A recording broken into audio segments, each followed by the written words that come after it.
Trinity! Trinity! Luna! Wake up! Trinity jolted awake at the Vincent's hissing. She reached down to grab her book from the floor.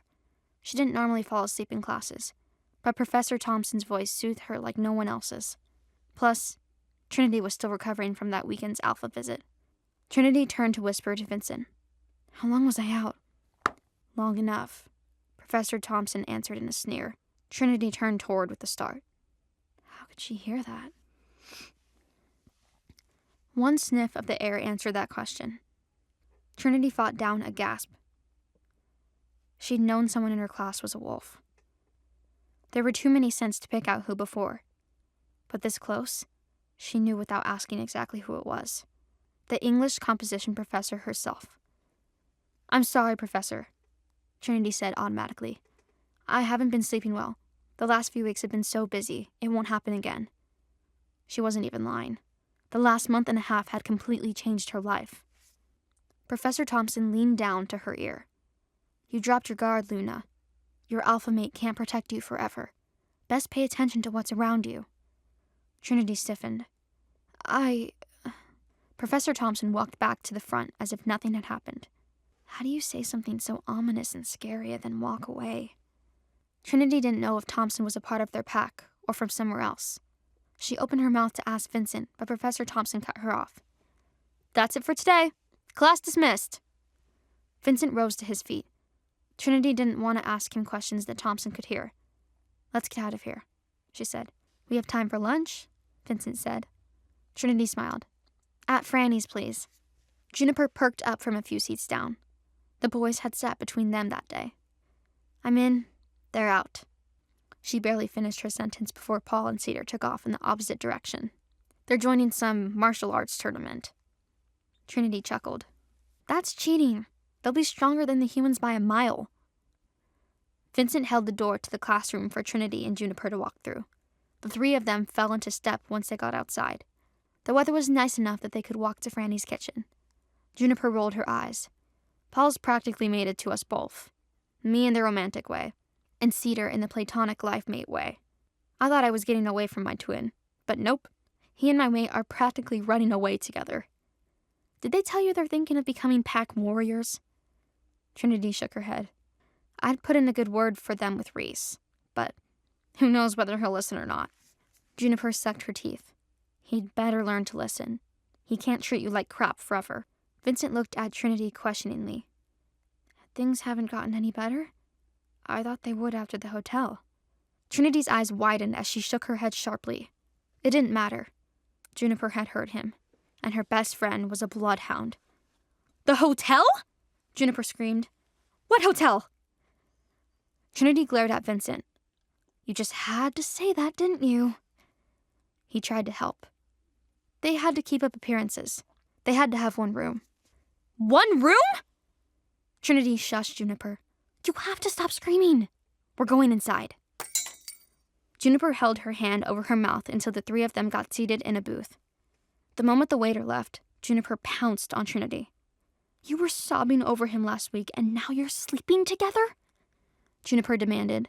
I don't know if I should be more worried or proud of you for taming that beast. She wiggled her eyebrows at the end. Trinity blushed furiously. She couldn't meet Vincent's eyes. There was no beast taming, Trinity insisted. Juniper pouted. Not even a little bit? Trinity's mind flashed back to their near kiss as she teased him with her hand on his knee. Vincent cleared his throat. You look a bit red, Luna. Trinity swore. Nothing happened. There was some flirting and light touching. Not like that! I touched his knee. His knee? Juniper exclaimed. After I threatened to hurt him if he did anything I didn't want him to do. I said I didn't want to have to bite it off. She mumbled her last words as if that would make them less mortifying to say in front of her guard. Juniper laughed. Trin, there are much better things to do than bite it. Vincent covered his ears. I'm not hearing this. Juniper pointed at Vincent. He knows all about it. That's how we got 3 kids. I'm just saying if Reese is booking romantic suites, maybe he's over whatever his hang-up was. Trinity's heart sang. I don't want to get my hopes up. I told you what he said before. Actions speak louder than words. And he acts like he likes you. Juniper added. Trinity glanced at Vincent for support. Her guard looked hopeful, too.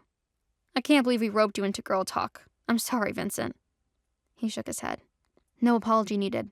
A little girl talk is a worthy price to be the personal guard of my Luna. Juniper smiled. Free college classes aren't a bad price either.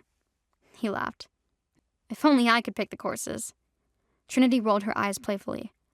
Okay, that's enough out of you two. Let's eat. Trinity felt better than ever on the walk back to the car. She had Vincent and Juniper on her side. Her mate clearly didn't hate her as much as he used to. Things are finally looking up, she thought. Then she sensed it. Luna! Vincent shouted. He sensed them too. He spun her around by the waist to move her out of the way. That's when she spotted the wolf sprinting straight towards them. Shit! Vincent grabbed her by the waist and took off running. He and Trinity ran toward the building that they just passed. Most people commuted here, so the students didn't linger around. They went to class, and they went home, meaning there was no one to hide behind. Vincent growled. How many? It was a test for her. She started to look, but he added, without looking. She sensed two for sure. Both of them were werewolves, already shifted into their wolf forms. They had to be rogues, or from an enemy pack. Why are they chasing me? She and Vincent rounded a corner and Trinity sensed a third person coming at them, from a different angle at that time. 3, she said confidently. He dropped her wrist with another growl. Good, now stay behind me. I'm going to have to shift. Trinity's eyes jumped from him to the direction of the newcomer. She expected to dodge the new attacker, but this third wolf charged straight past them. Trinity got a whiff of them then. She had smelt the same scent that morning. It's Professor Thompson. Thompson's wolf rammed into the first of the attackers. That wolf flew back. Thompson took that brief pause to turn and look at Trinity, with the same bright green eyes that watched her during class. Trinity didn't know whether to be grateful or even more confused. Whose side was Thompson on? They didn't have time for questions. The second wolf charged at Thompson. Professor! Watch out! Trinity cried. At the time, Vincent leaped into the fight. Thompson turned quickly to ram into a second wolf, and with Vincent's added force, they crushed the wolf between them. The first wolf still hadn't given up. He slinked quietly in hopes of getting to Trinity without anyone noticing, but Trinity wasn't as oblivious as they all thought. She watched the wolf out of the corner of her eye. The moment he lunged for her, she kicked off the wall and used it to propel herself away. He crashed into it, losing time and speed. He doubled back to leap again. That time, Trinity caught him in the jaw with the tail end of a backflip. His head flew backwards, and he roared in pain. Oh no, not more of them. Trinity grunted. She heard at least 6 more rogues heading their way. This was an ambush. Luna, run! Trinity took off towards town. She knew the rogues were less likely to follow her where humans were. They'd timed the attack perfectly for a nearly empty campus, but if she could get back towards Franny's or anywhere else. Come on, Trinity, move faster. Vincent caught up to her easily. She was faster than a human, but he was still faster than her, even out of his wolf form. Faster, he urged. I can't, she yelled. Her voice shook. I'm sorry, I can't. He reached for her arm, pulling and lifting her into his arms at the same time. She struggled in his grip. No, I'll slow you down. Only if you fight me. His speed didn't change at all. Trinity tried to think of where to go. Their car was too far the other way. They couldn't get all the way to the compound like this. It would take too long.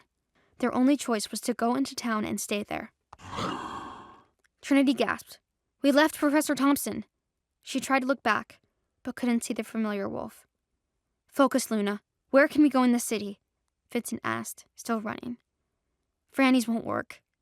The mall, Trinity said. It's crowded. All the humans will stop the wolves. The scents will help us hide. Vincent nodded. The mall it is. The streets were already getting busier. He slowed down and chanced a glance back. He couldn't see any of the rogues, so he set her down on her own feet. He kept one hand on her wrist to guide her and used his other hand to make a call. Rogue attack, he said the moment they answered. No time for games. I need you to get the others together and get to the mall now. Trinity could barely make out the other guard David's voice. Where the hell is the mall? Trinity took the phone. By the university, 5 miles north. Follow Chancellor Boulevard and you'll find us. Yes, Luna, be right there. Her heart pounded the whole way to the mall. The fountains in the center courtyard were their perfect vantage point. If anyone came near, Trinity or Vincent would see them. The two sat in tense silence, scanning the shoppers for friend or foe. Then Trinity smelt him. A wolf she would know anywhere. A wolf who smelled of spiced coffee and forest grounds. She chuckled. I thought you weren't saving me anymore, she said without raising her voice. She knew Reese was listening, and he rolled his eyes once he was close enough for her to see. So, the little bunny finally admits she needs saving. Never thought I'd see the day. Want to know what happens next? Click on the link in the description below to watch further episodes of Chosen by Fate, Rejected by the Alpha.